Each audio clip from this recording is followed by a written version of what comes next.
నమస్తే. కాంగ్రెస్ పార్టీకి సుదీర్ఘకాలం పాటు సేవలు అందించిన జీవన్ రెడ్డి గారు ఇక బీఆర్ఎస్ పార్టీలో చేరబోతున్నారు.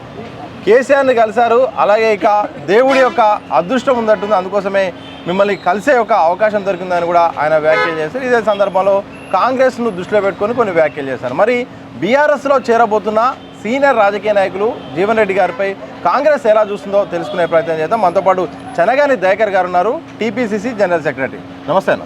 నమస్తే. జీవన్ రెడ్డి గారు కాంగ్రెస్ పార్టీకి రాజీనామా చేసిన తర్వాత ఇక బీఆర్ఎస్లో చేరబోతున్నారు.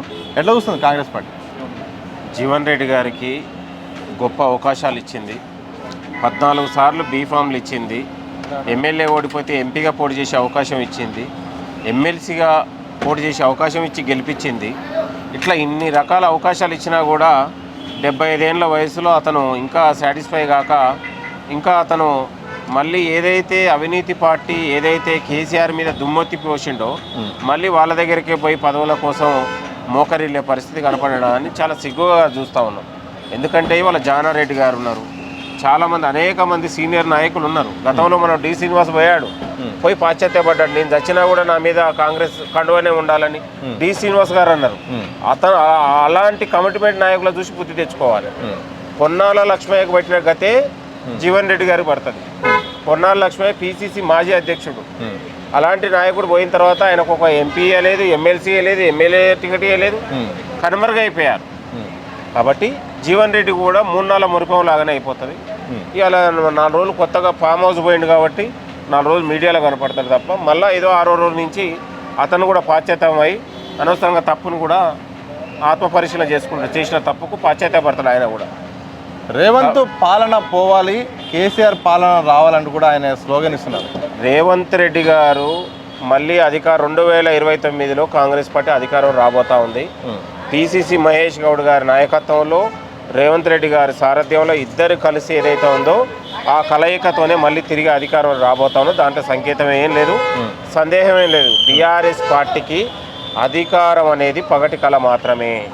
ప్రజలు మళ్ళీ బీఆర్ఎస్ను కోరుకునే పరిస్థితి లేదు. ఇవాళ బీఆర్ఎస్కు నాయకత్వం లేదు, బీజేపీకి నాయకత్వం లేదు. ఒక కాంగ్రెస్ పార్టీ మాత్రమే ఇవాళ ఈ రాష్ట్రం, కాంగ్రెస్ పాలనలోనే రాష్ట్రం సురక్షితం అనేది కూడా ప్రజలకు అర్థమైంది. 10 ఏళ్ళు పాలించారు. ప్రభుత్వ వనరులు కానీ ప్రభుత్వ దోచుకున్న భూ కబ్జాల విషయంలో కానీ వాళ్ళు ఏ రోజు కూడా మాట్లాడలేదు. ఇవాళ హైడ్రా పెట్టిన తర్వాత వాళ్ళు మాట్లాడుతూ ఉన్నారు. ఎందుకంటే హైడ్రా అనేది వాళ్ళ హాయంలో కబ్జాలు చేసిన వాడు ఆ కబ్జాల నుంచి విముక్తి కల్పిస్తూ ఉంది. మీరు చూడండి, ముఖ్యమంత్రి గారు కొత్త ఆలోచనతోనే ఇవాళ ఫుడ్ సంబంధించి కల్తీ ఫుడ్ దాని మీద కూడా ఒక టాస్క్ ఫోర్స్ కమిటీ వేసి ఇచ్చేస్తూ ఉన్నారు. హైదరాబాద్తో పాటు తెలంగాణ ప్రజలు ఎంత అప్రిషియేట్ చేస్తూ ఉన్నారు మీరు చూడండి. ఇట్లా ఎన్నో పథకాలు ఇవాళ గతంలో రైతుల్ని పట్టించుకోవాలి. ప్రజాపాలన వచ్చిన తర్వాత రైతుని మనం రాజుని చేయగలిగినాం. రైతుకు ఏకకాలం రుణమాఫీ చేయగలిగినాం. మహిళల్ని గుర్తించగలిగినాం. 54,000 కోట్ల రూపాయలు ఇలా వడ్డీ లేని రుణాలు మనం మహిళలకు అందించగలిగినాం. ఇవాళ మహిళలకు ఉచిత ప్రయాణంతో పాటు ఇవాళ గ్యాస్ సబ్సిడీ ఇవ్వగలిగినాం. పేద ప్రజలు 56 లక్షల మంది పేద ప్రజలకు ఇవాళ 200 రూపాయల యూనిట్తోని అనేక మంది లబ్ధి పొందుతా ఉన్నారు. 200 యూనిట్తో కరెంటు దాంతో. ఇట్లా చెప్పుకుంటూ పోతే 100 పథకాలు ఇవాళ మనం 100 కార్యక్రమం. ఇంటిగ్రేటెడ్ లాంటి స్కూల్స్ ఇవాళ ఇంటిగ్రేటెడ్ స్కూల్స్ గతంలో వాళ్ళు కులాల మీద, ఎస్సీల పేరు మీద, ఎస్టీల పేరు మీద, బీసీల పేరు మీద గురుకులాలు పెడితే మన ప్రభుత్వం వచ్చిన తర్వాత సమీకృత గురుకులాలు పెట్టి ఇంటిగ్రేటెడ్ స్కూల్ పెట్టి కుల రహిత సమాజం కోసం మనం ఆలోచన చేస్తూ ఉన్నాం.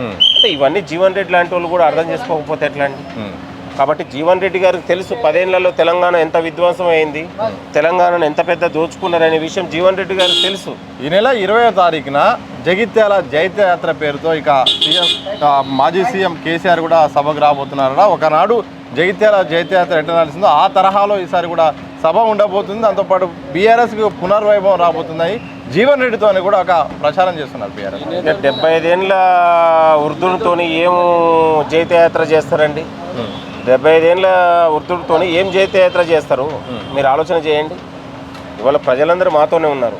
ఒక్క జీవన్ రెడ్డి కాంగ్రెస్ పార్టీలో చేరినంత మాత్రాన వచ్చేదేం లేదు, పోయేదేం లేదు. కాంగ్రెస్ పార్టీ ఆవగించేంత నష్టం లేదు. మళ్ళీ నేను చెప్తా ఉన్నాను, కాంగ్రెస్ పార్టీకి లక్షలాది మంది యువరక్తం ఉంది, మహిళలు ఉన్నారు, రైతులు ఉన్నారు. లక్షల మంది కార్యకర్తలు ఇట్లా పిలుపునిస్తే లక్షల మంది కార్యకర్తలు పటిష్టంగా ఇవాళ కాంగ్రెస్ పార్టీ బలంగా ఉన్నటువంటి పార్టీ కాంగ్రెస్ పార్టీ. ఇవాళ జీవన్ రెడ్డి గారు వస్తే మళ్ళీ ఇంకొక అక్కడ ఉన్నటువంటి బీఆర్ఎస్ నాయకుడు కూడా అక్కడ ఒక నష్టం జరుగుతుంది కదా. వాళ్ళు గతంలో మొత్తం కూడా ప్రతిపక్షాన్ని కుట్ర చేసి మొత్తం భోగిని మనం ఇక సబర్మతి భోగిలాగానే తయారు చేశారు కదా వాళ్ళు కూడా.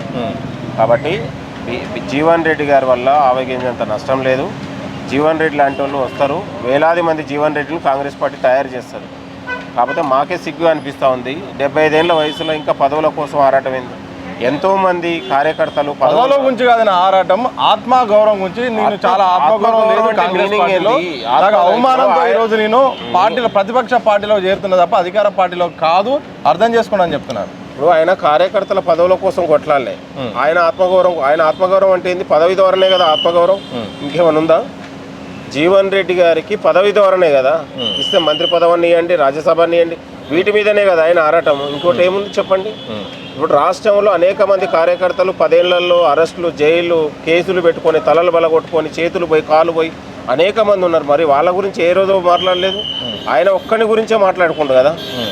కాబట్టి జీవన్ రెడ్డి గారు ఏదేమైనా కేటీఆర్ దగ్గర మోకరిల్లడం అనేది అతిపెద్ద నష్టం. ఆయన వయసు కూడా తగదు. పార్టీ ఎన్నో గొప్ప అవకాశాలు ఇచ్చిందండి. 75 ఏళ్ళు అంటే 14 ఏళ్ళు, ఆయన 20 ఏళ్ళ కాంచి 75 ఏళ్ళు అంటే 55 ఏళ్ళుగా ఆయన ఎప్పుడు కూడా ఖాళీగా లేడు, ఎప్పుడు కూడా పదవులలోనే ఉన్నాడు ఆయన. కాబట్టి ఆయన గురించి ఆలోచించాల్సిన అవసరం లేదు. ఆయన వల్ల పెద్ద నష్టం జరిగేది కాదు. కాంగ్రెస్ పార్టీ బలమైన పార్టీ. మీరు చూడండి, మళ్ళొక వచ్చే 2029లో 100 సీట్లతో కాంగ్రెస్ పార్టీ అఖండ విజయాన్ని సాధించబోతా ఉంది. దాంట్లో సందేహం లేదు. వాళ్ళకు కూడా తెలుసు. బీఆర్ఎస్ పార్టీలు ఇప్పటికే హరీష్ రావు, కేటీఆర్ మధ్య తీవ్రమైన ఆధిపత్య పోరుంది, నాయకత్వ పోరుంది.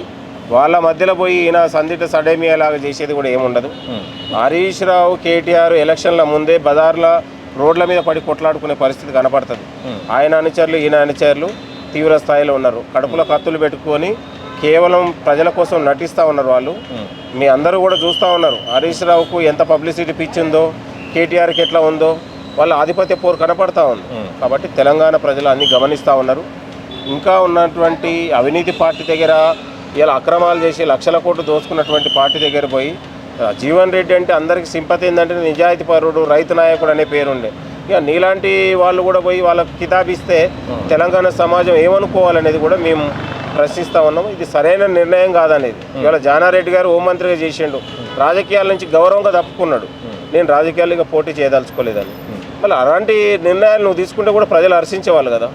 ఒకనాటి లాగలేదు కాంగ్రెస్ పార్టీ. రేవంత్ రెడ్డి కాంగ్రెస్ లాగా మారిపోయింది. టీడీపీ నుండి వచ్చిన వారికి ప్రాధాన్యత కూడా ఎక్కువ ఉంది అని జరుగుతున్న ఆరోపణలు. రేవంత్ రెడ్డి గారు వచ్చిన తర్వాతనే కదా కాంగ్రెస్ పార్టీకి ఇంత పెద్ద ఊపు వచ్చింది. దొరల మీద, దోపిడీ మీద, అక్రమాల మీద పెద్ద ఎత్తున పోరాడడం ద్వారా కాంగ్రెస్ పార్టీ కార్యకర్తలకు ఒక పెద్ద ఉత్సాహాన్ని నింపి, శక్తిని నింపి ఇవాళ కాంగ్రెస్ పార్టీ అఖండ విజయాన్ని సాధించడంలో రేవంత్ రెడ్డి గారి కృషి, పాత్ర అమోఘం.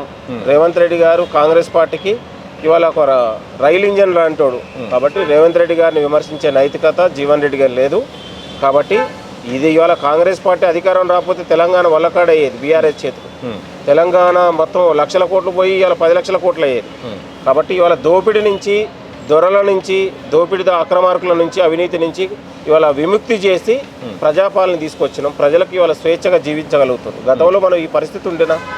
కాబట్టి ఏదేమైనా కాంగ్రెస్ పార్టీకి జీవన్ రెడ్డితో నష్టం ఏం లేదు. ఆయన పోయినా ప్రజలు పెద్దగా పట్టించుకోవట్లేదు. కాంగ్రెస్ కార్యకర్తలకు ఒరిగేది ఏం లేదు.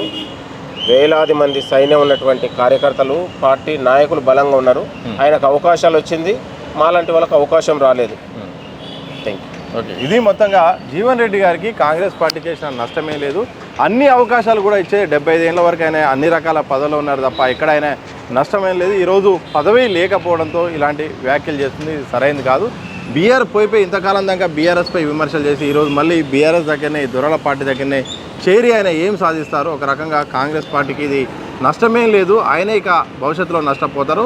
పొన్నాల లక్ష్మయ్య లాంటి వారికి కాంగ్రెస్ పార్టీ ఎంతో ప్రాధాన్యత ఇచ్చింది. ఈరోజు బీఆర్ఎస్లో ఆయన కనుమరుగయ్యే పరిస్థితి ఉండేది. పొన్నాల లక్ష్మయ్యకు వచ్చిన గతే ఈరోజు జీవన్ రెడ్డి కూడా భవిష్యత్తులో రాబోతుందని కూడా చెనగాని దయాకర్ గారు, టీపీసీసీ ప్రధాన కార్యదర్శి చెప్తున్న సందర్భం కనిపిస్తుంది. కెనప సమాసంతో సతీష్ దిశ టీవీ, హైదరాబాద్.